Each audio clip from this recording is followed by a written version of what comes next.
If you saw this on the SAT, would you be able to solve it? When you draw a marble from a bag, it's red. There was a 16% chance of this occurring. You draw another one and it's also red. There was a 1 in 7 chance in this.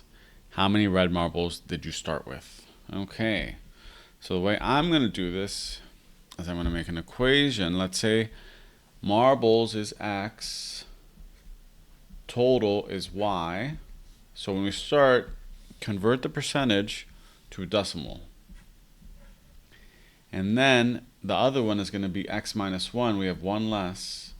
We're going to have Y minus 1 equals 1 over 7. So in the first equation, we have 0.16y equals x. In the second equation, we're going to have y minus 1 equals 7x minus 7 by doing cross multiplication. So it's going to be y equals 7x minus 6.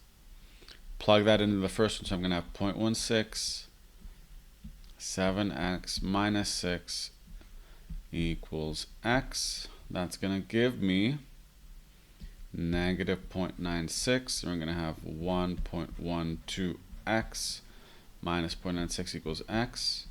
Subtract, and we get negative 0.96 equals negative 0.12x. X equals 8.